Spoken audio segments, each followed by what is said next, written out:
हरे कृष्णा। सभी भक्तों का स्वागत है श्रीमद् भगवद गीता क्लास में। पहले हम मंगलाचरण करते हैं। ओम अज्ञानतिमिरान्धस्य ज्ञानञ्जनशलाकया चक्षुरुन्मीलितं येन तस्मै श्रीगुरुवे नमः। श्रीचैतन्यमनोभीष्टं स्थापितं येन भूतले स्वयं रूपः कदा मह्यं ददाति स्वपदान्तिकं।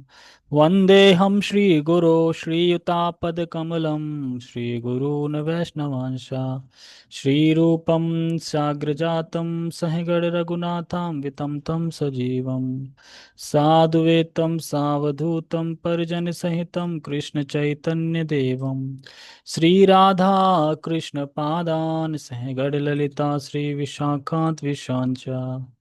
हे कृष्ण करुणा सिंधु दीनबंधो जगतपते गोपेश गोपिका कांत राधा कांता नमस्तुते।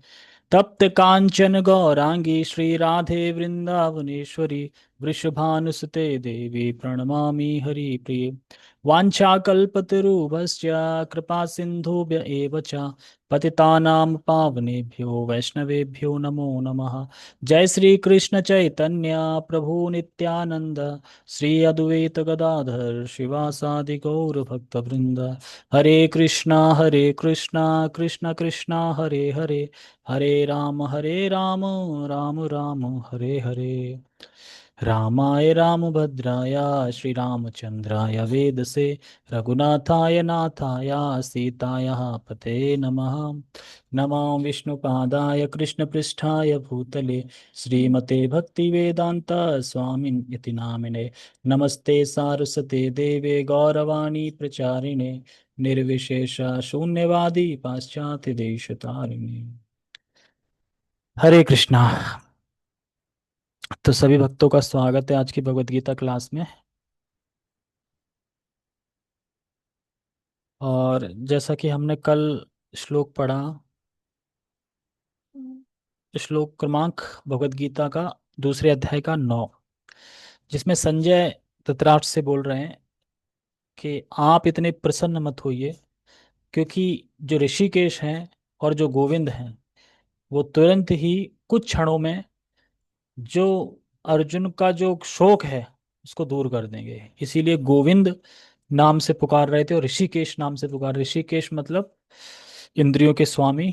तो जब इंद्रियों के कंट्रोलर जब ऋषिकेश हैं, तो जिसके कारण उनकी इंद्रियां सूख रही हैं, तो उसको वो ठीक भी कर देंगे।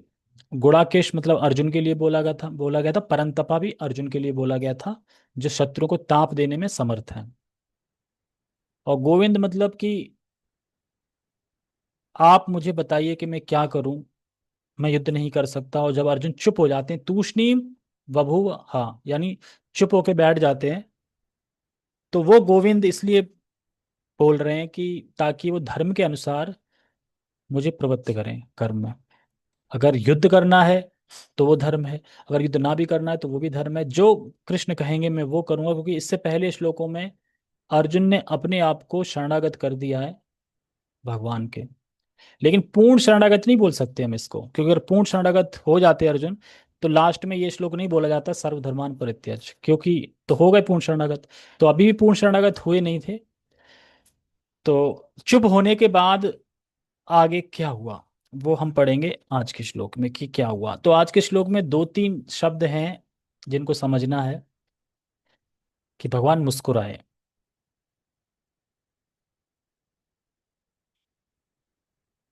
प्रहसन एवा, ये शब्द है जो इसमें इंपोर्टेंट इस श्लोक में।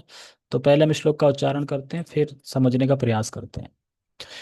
भगवत गीता यथारूप अध्याय 2 श्लोक क्रमांक 10। तमुवाच ऋषिकेशः प्रहसन्न इव भारत सेनयोरुभयोर्मध्ये विषीदन्तमिदं वचः। तमु उवाच ऋषिकेशः प्रहसन्न इव भारत सेनयोरुभयोर्मध्ये विषीदन्तमिदं वचः। तमु उवाच ऋषिकेश, उनको कहा, किसको कहा? अर्जुन को कहा। ये संजय बता रहे हैं धृतराष्ट्र को कि अर्जुन को कहा। किसने कहा? तो कह रहे हैं ऋषिकेश। यानी ऋषिकेश ने अर्जुन को कहा। कैसे कहा? क्या घुन्ना के बोला कि आंख दिखा के बोला, कैसे बोला है? तो कह रहे नहीं, प्रहसन इव भारता, प्रसन्न चित्त होकर, मतलब कि प्रहस, मतलब कि थोड़ा व्यंग करते हैं ना किसी को।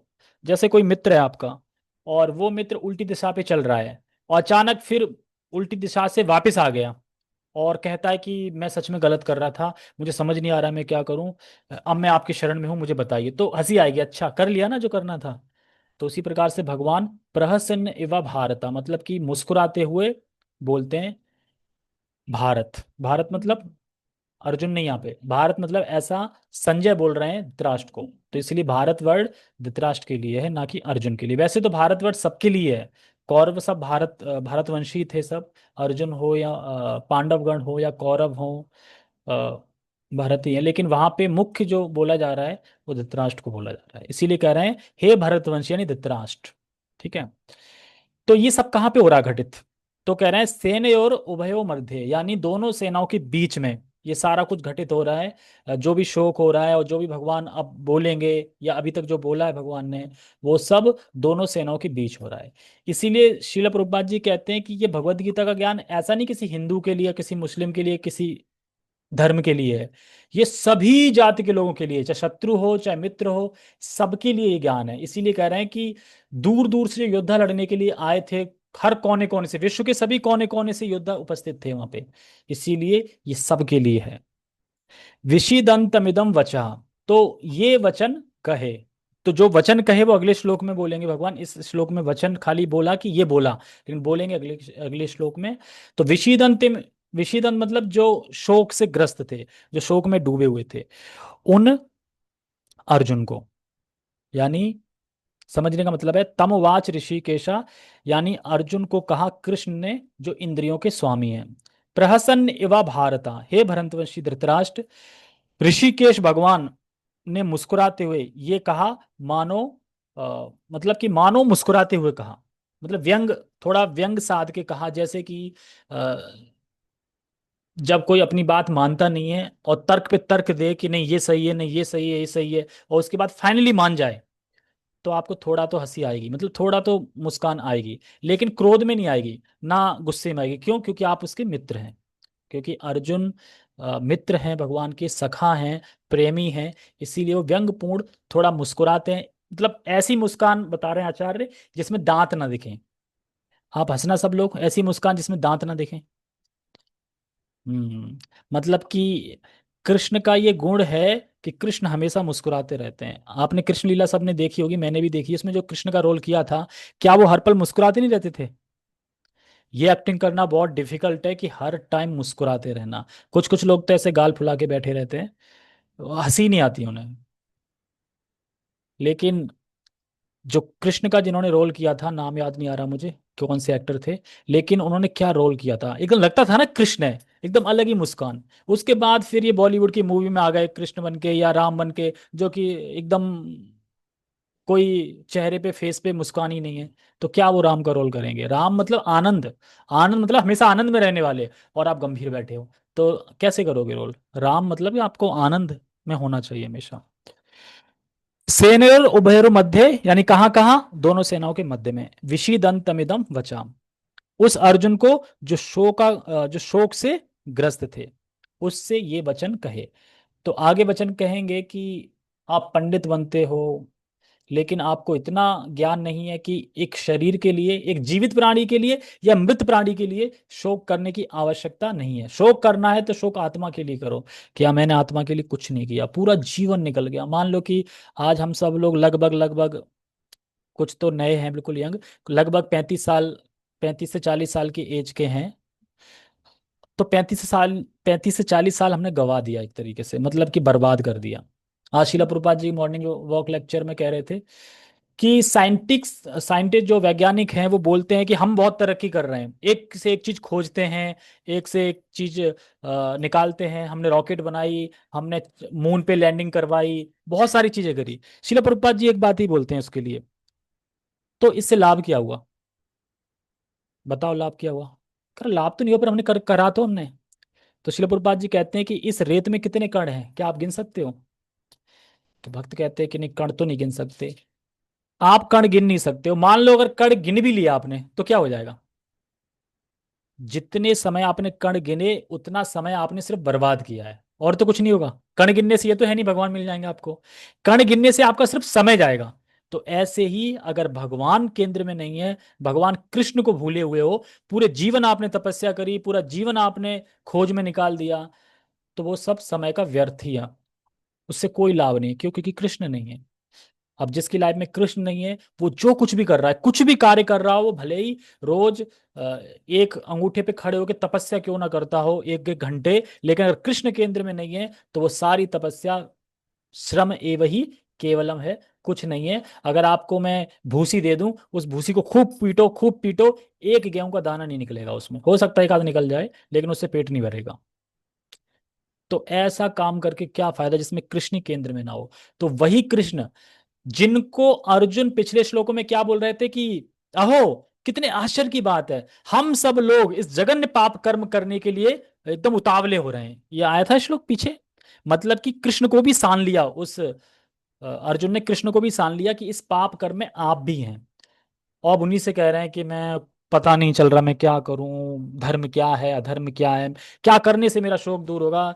हे ऋषिकेश, हे कृष्ण, मैं समझ नहीं पा रहा हूं, मुझे बताइए। तो कृष्ण को और मैं अब आपके शरणागत हूं, अब मुझे आप कल्याणकारी उपदेश दीजिए, मैं उसको करूंगा। और अगले श्लोक में क्या बोलते हैं कि मैं युद्ध नहीं करूंगा, चुप होके बैठ गए। तो कृष्ण को इसलिए हंसी आ रही है। क्यों हंसी आ रही है? पहले श्लोक में शरणागत हो गए और बोल भी रहे हैं कि मेरे कल्याण, मेरे लिए जो कल्याणकारी हो वो मुझे बताइए, मुझे कुछ समझ में नहीं आ रहा है, हे माधव आप मुझे बताइए, हे कृष्ण आप मुझे बताइए। और अब इस श्लोक में क्या करें, इससे पहले में मैं युद्ध नहीं करूंगा, चुप होके बैठ गए। तो कृष्ण हंसी नहीं आएगी? क्या है, अभी तो कह रहे थे शरणागत हो गए, और अभी तुरंत ही अब चुप होके बैठ गए, मैं युद्ध नहीं करूंगा। तो अब पूरी भगवत गीता इसी आधार पे चलेगी कि अर्जुन मान जाएंगे, हाँ अब मैं करश्य वचना तब, मतलब अब मैं उन वचनों को पूरा करूंगा जो आप बोल रहे हैं। ये नहीं बोलेंगे मैं युद्ध करूंगा, क्योंकि युद्ध के लिए कभी नहीं बोला अर्जुन ने कि मैं युद्ध करूंगा। अर्जुन ने यही बोला कि जो आप कृष्ण चाहते हैं वो मैं करूंगा। तो कृष्ण जो चाहते हैं वो कर रहे हैं। ठीक है, तो यही है इस श्लोक में मोटा मोटा, तो हम पढ़ देते हैं अब इसको। अनुवाद। हे भरतवंशी धृतराष्ट्र, उस समय दोनों सेनाओं के मध्य शोकमग्न अर्जुन से कृष्ण ने मानो हंसते हुए ये शब्द कहे। तो मानो हंसते हुए ये शब्द कहे। अब कोई बोले कि आचार्यों को कैसे पता चला कि क्योंकि संस्कृत के शब्द से ये समझ में आ रहा है कि हाँ हंसे, लेकिन ये कैसे पता चला कितना हंसे कितना नहीं हंसे? ये कैसे पता चला कि दांत नहीं निकले थे सिर्फ इतने हंसे? कोई बता सकता है? हम्म? क्योंकि संस्कृत में तो ये लिखा है ना कि प्रहसन एव, प्रहसन एवा का पहले हम शब्दार्थ देखते हैं कि शिल प्रभुपाद जी ने क्या लिखा है इसमें। प्रहसन, हंसते हुए, एवा मानो, हाँ तो हंसते हुए, लेकिन ये किसने बताया कि दांत नहीं दिखे ऐसे हंसे? किसी को याद आ रहा है कुछ?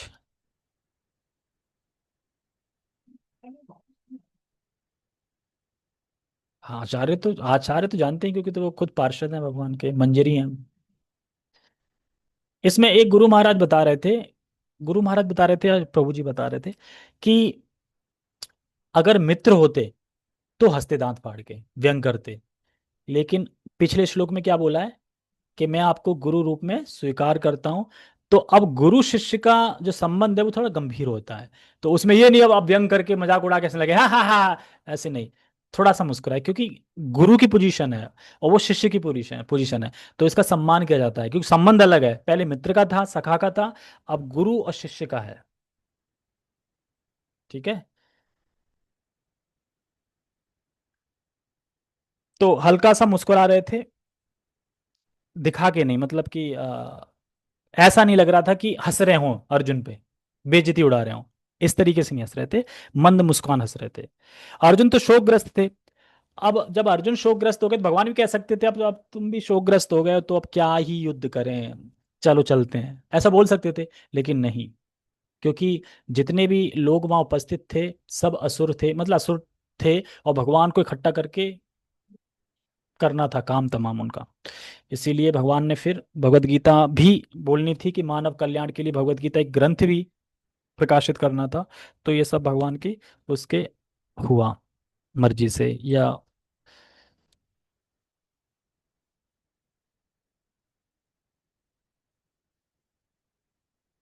तात्पर्य, इसमें तात्पर्य लिखा नहीं है लेकिन ये तात्पर्य है। दो घनिष्ठ मित्रों अर्थात ऋषिकेश तथा गुणाकेश, ऋषिकेश कौन है? भगवान। गुणाकेश अर्जुन के मध्य वार्ता चल रही थी। मित्र के रूप में दोनों का पद समान था। समझ में आ गया? मित्र के रूप में दोनों का पद समान होता है, दोनों व्यंग कर सकते हैं, खेल सकते हैं, सो सकते हैं, खा सकते हैं साथ में, सब कर सकते हैं। किंतु कहाँ गया? हाँ, किंतु इनमें से एक स्वेच्छा से दूसरे का शिष्य बन गया। कृष्ण हंस रहे थे क्योंकि उनका मित्र अब उनका शिष्य बन गया था। क्यों हंस रहे थे? थोड़ी देर पहले ही तर्क दे रहे थे, तर्क प्रस्तुत कर रहे थे कि हम लोग पाप में नियोजित हो रहे हैं और आप कुछ कर नहीं रहे हैं, भगवान होने के बाद भी आप नियोजित करवा रहे हैं, यानी आप भी इसमें शामिल हैं। इस शास्त्र से उस शास्त्र बहुत सारे कोट दे रहे हैं, ये सब कर, और अचानक शिष्य रूप में स्वीकार कर लिया, वो गुरु रूप में स्वीकार कर लिया, और आप कह रहे हैं, अब कह रहे हैं मैं युद्ध नहीं करूंगा, चुप बैठ गए, तो इसलिए हंसी आई। अरे भाई, अगर गुरु रूप में स्वीकार किया, गुरु के संबंध में स्वीकार किया है, तो कम से कम बोलो कि है कृष्ण आप बताओ मैं क्या करूं। ये क्या मैं युद्ध नहीं करूंगा, चुप होके बैठ गए। तो इसलिए कृष्ण मंद स्वर में हंस रहे हैं, बस यही बात है इसमें।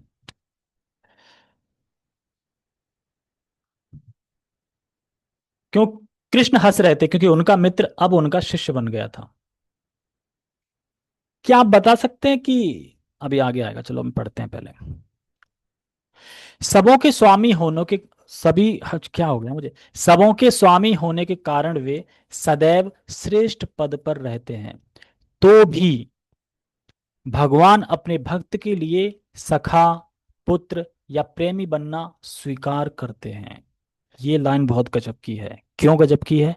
ये इसलिए गजब की है लाइन कि भगवान हमेशा भगवान रहते हैं, हमेशा स्वामी हैं, हम सेवक हैं, लेकिन फिर भी हमें प्रसन्न करने के लिए, हमें आनंद देने के लिए वह भक्तों पे इतनी विशेष कृपा करते हैं कि अपने श्रेष्ठ पद को छोड़ के कभी सखा बन जाते हैं, कभी पुत्र रूप में आ जाते हैं, कभी दास बन के भी आ जाते हैं, किसी भी रूप में आ जाते हैं भगवान। किंतु जब उन्हें गुरु रूप में अंगीकार कर लिया गया, तो उन्होंने तुरंत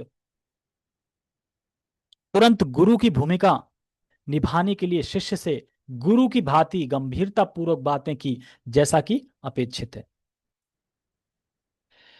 तो वैसे भगवान कृपा करने के लिए, देखो, जो भक्त जितनी योग्यता में कृष्ण को प्रेम करता है, जितनी योग्यता में कृष्ण का भजन करता है, उतनी ही योग्यता में उतने ही आदान प्रदान करते हैं भगवान। अगर कोई मित्र के रूप में भगवान को प्रेम करता है, तो भगवान मित्र के रूप में उसके पास आते हैं और आदान प्रदान करते हैं। यानी भगवान का पद श्रेष्ठ है, वो स्वामी है, हम सेवक हैं। लेकिन जो भक्त जितने भाव से, जैसे कहते हैं ना, ये था माम प्रपद्यन्ते ताम तथैव भजाम्यहम्, हम जो जितने मेरी शरणागत होता है उतना मैं उसे रिस्पॉन्ड करता हूँ, इस तरीके से। तो भगवान यहाँ पे बता रहे हैं, मतलब संजय बता रहे हैं कि गुरु की जो बातें होती है वो गंभीरता पूर्वक होती हैं, जैसा कि अपेक्षित है। क्योंकि जब तक कोई और संबंध होता है तब तक गंभीर बातें नहीं होती, लेकिन जैसे ही गुरु की पोजीशन आ जाती है बातें गंभीर हो जाती हैं। आप लोग भागवतम से कोई एग्जांपल बताएंगे जहां पे संबंध हो और फिर एकदम गुरु का पोजीशन स्वीकार कर लिया हो भगवान ने, और गुरु रूप में उपदेश देने लगे, मतलब भगवान गुरु बन गए हों? ऐसा श्रीमद् भागवतम से याद आ रहा है कहीं कि भगवान गुरु बन गए हों?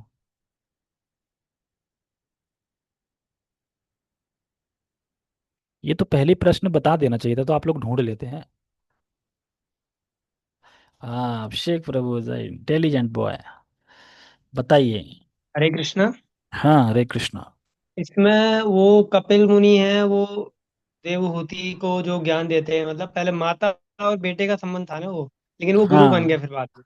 हाँ, जैसे हम भगवत गीता में देख रहे हैं ना, अभी तो सखा थे, और सखा होने के बाद तुरंत ही गुरु बन गए, क्योंकि गुरु बनते ही गंभीरता आ जाती है। जैसे कि एक मित्र की संग और एक टीचर के संग स्वभाव अलग अलग होता है ना। टीचर से डरते हैं लोग, लेकिन मित्र से डरते हैं नहीं। अगर मान लो वही टीचर आपका मित्र है तो आप डरोगे नहीं, लेकिन जब वह टीचर के फॉर्म में आएगा, आपको सिखा रहा है, तो आपको डर लगेगा। सलोनी माता जी ने भी सही बताया। और कोई एग्जाम्पल? भगवान ने गुरु की पोजीशन ली हो, आपको ये बताना है। भागवतम से कहीं से याद आ रहा है कि भगवान गुरु बन गए हो, अब उपदेश दे रहे हो।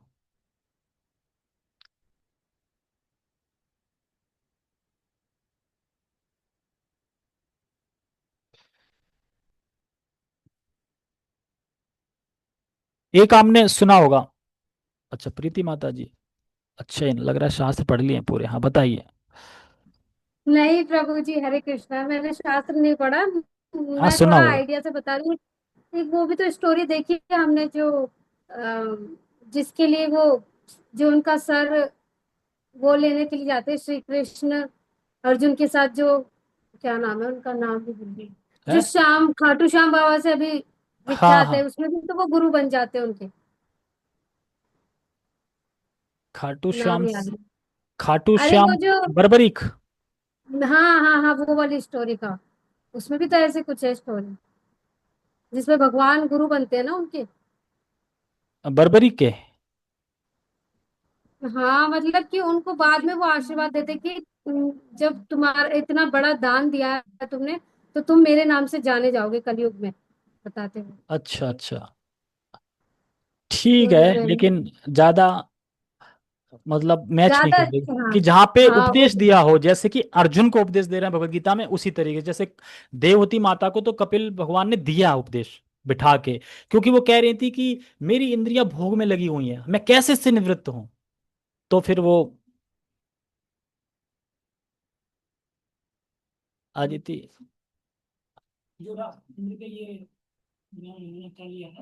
इंद्र के लिए मारने के लिए अवतार लिया था।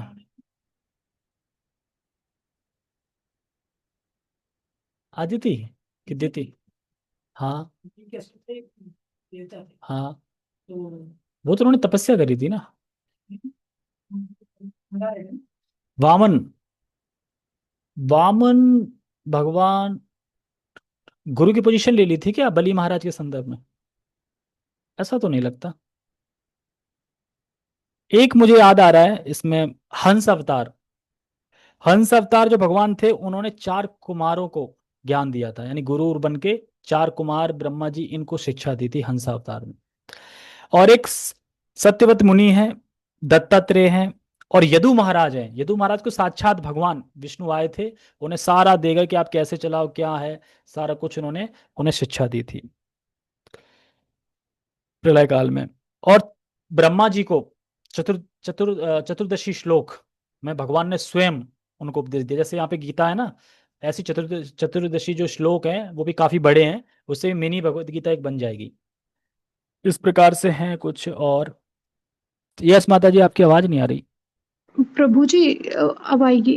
वो मत्स्य अवतार में भी भगवान गुरु का रूप धारण किए थे। हाँ, मत्स्य अवतार।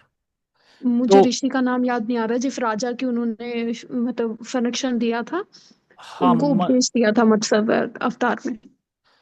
और राजा का नाम तो मुझे भी याद नहीं आ रहा, जो मछली लेके आ गए थे, है ना, वही हाँ हाँ, स्टोरी है। मछली के समय उन्होंने बोला था कि नाव में हम्म। बैठ जाना, और फिर पूरे टाइम जब तक प्रलय चली थी तब तक उपदेश दिया था, उस राजा की रक्षा की हाँ, थी। तो इन स्टोरियों से हम समझ सकते हैं कि जब भगवान गुरु की पोजीशन ले लेते हैं तो अज्ञान का नाश हो जाता है, शोक का नाश हो जाता है। उसी तरीके से अब अर्जुन के शोक का नाश होने वाला है। शोक दिया किसने? भगवान ने। शोक हटाएगा कौन? भगवान ही। तो ऐसा क्यों किया? हमारे लिए किया, हम मूर्खों के लिए किया, क्योंकि हमारा शोक जाने वाला नहीं था ना। हमारा शोक अब इससे चला जाएगा। तो इस प्रकार से हम समझ सकते हैं। तो बहुत सारी ये हैं। ठीक है, आगे पढ़ते हैं। ऐसा प्रतीत होता है कि गुरु तथा शिष्य की यह वार्ता दोनों सेनाओं की उपस्थिति में हुई, जिससे सारे लोग लाभान्वित होंगे, समझे? सबका कल्याण होगा। ऐसे नहीं कि सिर्फ अर्जुन और कृष्ण ही थे, दोनों सेनाओं के मध्य, यानी सभी साक्षी थे। जो जो वार्ता हो रही थी सबके साक्षी थे दोनों सेना, कि हाँ ऐसा हुआ है। अतः भगवत गीता का संवाद किसी एक हिंदू समाज को दिया जाना चाहिए, है ना? यही लिखा है। अतः भगवत गीता संवाद किसी एक व्यक्ति, समाज या जाति के लिए नहीं, अपितु सबों के लिए है। अब कोई नहीं बोल सकता कि ये सिर्फ हिंदू ग्रंथ है। ये हिंदू ग्रंथ नहीं है, सबके लिए है, सभी मानव जाति के जो भी हैं, शत्रु अत्रु सबके लिए है। और उसे सुनने के लिए शत्रु या मित्र समान रूप से अधिकारी है। मतलब भगवत गीता सुनने के लिए जितना शत्रु अधिकारी है उतना ही मित्र भी अधिकारी है। ऐसा नहीं, भेदभाव नहीं कर सकते। तो भगवान ने वहां भेदभाव नहीं किया कि दुर्योधन पार्टी आप मत सुनो, पांडव पार्टी आप सुनो, ऐसा कुछ नहीं है। मध्य में थे, और जो लाभान्वित हो रहे थे सभी उनसे लाभान्वित हो रहे थे। और जाहिर सी बात है कि महाभारत युद्ध में जो भी मरे वो सब तो स्वर्ग या धाम में प्रवेश किए। क्या? हाँ वही ना, मतलब जो जिनका जहां पे था, कोई स्वर्ग में किसी का था तो स्वर्ग पहुंच गए वो, जिस प्लेनेट पे जिसमें जहां से भी आया था सबको हो गया। आज मैं यही पढ़ रहा था, महाभारत पढ़ रहा हूँ आजकल, तो बड़ा स्टोरी पे स्टोरी उसमें है कि जब दुर्योधन ने जब जो मैदानव ने जो महल बनाया था, जो बढ़िया सभा बनाई थी, महल सभा, उसको देखने के बाद दुर्योधन के, तो ये मान लो कि हृदय में आग लग गई हो। खाते सोते पीट मतलब बैठते बस वही दिखाई देता, इतना ऐश्वर्य, हमसे ज्यादा इतना ऐश्वर्य। वो कहते हैं ना कि लोग खुद के दुख से दुखी नहीं है, दूसरे के सुख से दुखी हैं। अपने पिताजी के पास जाता है धृतराष्ट्र, बताता है मेरे अंदर ये हो रहा है, ये हो रहा है, इतना अब कैसे भी छीन हो, बस कुछ भी हो। धृतराष्ट्र कहते हैं तुम्हारे पास है तो बहुत सारा, इतना राज्य है, भोग करो, कौन मना कर रहा है? कि नहीं मेरे पास है, और मैं भोग भी नहीं सकता जो मेरे पास है, उनके पास क्यों है? मैं चाहता हूं मैं उनका भोगूं। तो फिर वही शकुनिया जाते हैं, भांजे और फिर उनको आइडिया देते हैं कि दूध कीड़ा के लिए बुलाओ, मैं टॉपर हूं इसमें, सब छीन लेंगे उसी से। और फाइनली सब छीन लेते हैं, क्योंकि उस टाइम पे पता नहीं युधिष्ठिर महाराज को क्या हो जाता है, वो सब हारते जाते हैं, यहाँ तक कि खुद को हारने के बाद द्रौपदी को हार जाते हैं। तो द्रौपदी ये पूछती है कि आप पूछ के आओ कि पहले कौन हारा। जो एक आता है सिपाही लेने के लिए, आप पूछ के आओ पहले कौन हारा, पहले युधिष्ठिर महाराज हारे या मैं हारी। और ये कोई नहीं बता पा रहा था, दुर्योधन के डर के मारे सब चुप थे, कोई नहीं बता रहा था। उसके बाद जो भगवान ने सब साड़ी सप्लाई करी वो आप सब लोग जानते हैं, उसके बाद सारा कुछ लौटा दिया। फिर भी दुर्योधन का मन नहीं मारा, कह रहा दुर्योधन की जाके दोबारा बुलाओ, अब की बार हम बोलेंगे कि सब कुछ आपको वापस दे देंगे, जो भी आपका खोया है, और आपको सब कुछ मिल जाएगा, या फिर आप अज्ञातवास चले जाना, वनवास चले जाना 13 साल के लिए, 12 साल के लिए, 12 साल के लिए, फिर 1 साल अज्ञातवास। तब तक हम तपस्या करके अपने आप को बलवान बना लेंगे, फिर हम युद्ध करेंगे, इनको हरा देंगे। ये सब मंशा थी, चाल पे चाल दुर्योधन की। वास्तव में विदुर का रोल बहुत अच्छा उसमें, विदुर तो क्या भक्त थे, वो तो हर समय समझाते थे धृतराष्ट्र को। लेकिन धृतराष्ट्र, आप बातें तो अच्छी कहते हो, लेकिन पता नहीं मैं स्वीकार नहीं कर पाता अपने बच्चे के मोह के कारण। लेकिन एक बात तो उसमें लिखी है, धृतराष्ट्र जब भी कुछ होता था दुर्योधन बोलता था, तो धृतराष्ट्र बोलते थे नहीं पहले मैं विदुर से जरूर परामर्श लूंगा, उसके बाद ही करूंगा, विदुर से परामर्श लिए बिना कुछ नहीं कर सकता, भले ही वो मना करे, परामर्श विदुर से लूंगा। तो विदुर से परामर्श लेते थे हर चीज का वो। ठीक है, ओके, अगला श्लोक हम कल पढ़ेंगे, थोड़ा बड़ा है। तो सभी का बहुत बहुत धन्यवाद। किसी को कुछ बोलना है? एक्चुअली मैं देख नहीं रहा था, मैं फाइल देख रहा था। हरे कृष्णा। हरे जो कृष्णा। गोटी थी और खेल रहे थे, जो पासे डाल रहे थे, उनके मन के अनुसार चल रहे थे ना। हाँ वो उसमें लिखा है कि वो उसके मन के अकॉर्डिंग चलते थे, मतलब छल छल करता था जो भी उसके पास। छल से जीते हैं ना। हाँ यस यस, तो मैं ये थोड़ी कह रहा हूँ वैसे जीते हैं, छल से ही जीते हैं। युधिष्ठिर महाराज जानते थे कि छल कर रहा है, लेकिन क्योंकि एक क्षत्रिय का एक कर्तव्य होता है कि जब धृतराष्ट्र के लिए कोई चुनौती देता है तो उसको स्वीकार करते हैं, इसीलिए। अब आप सभी जैसे क्षत्रिय हैं, अगर कोई ललकारे कि मंदिर में कल फीस्ट है, आना ही पड़ेगा, तो जाना पड़ेगा पाने के लिए। लेकिन कुछ लोग फिर भी होंगे कि नहीं जाएंगे, इस तरीके से। यस। हरे कृष्णा। हरे ये कृष्ण। शकुनी थे, उनके पिताजी के हड्डी के बने हुए थे। अभी तक तो पासे पढ़ा नहीं पासे मैंने, पासे अभी तक तो पढ़ा नहीं मैंने, बने होंगे ऐसे लेकिन। ही बताते हैं। अब बताए होंगे, लेकिन मैंने अभी तक जहाँ तक पढ़ता जा रहा हूँ तो अभी उनका हिस्ट्री आई नहीं है कि वो कैसे जीत गया, हो सकता है आगे लिखा होगा। अभी तक मैंने पढ़ा उसमें तो लिखा नहीं है अभी तक ये। ठीक है, सभी का बहुत बहुत धन्यवाद। श्रीमद् भगवद गीता की जय, श्रील प्रभुपाद की जय। निताय निताय गौर प्रेमानंदे, हरि हरि बोल।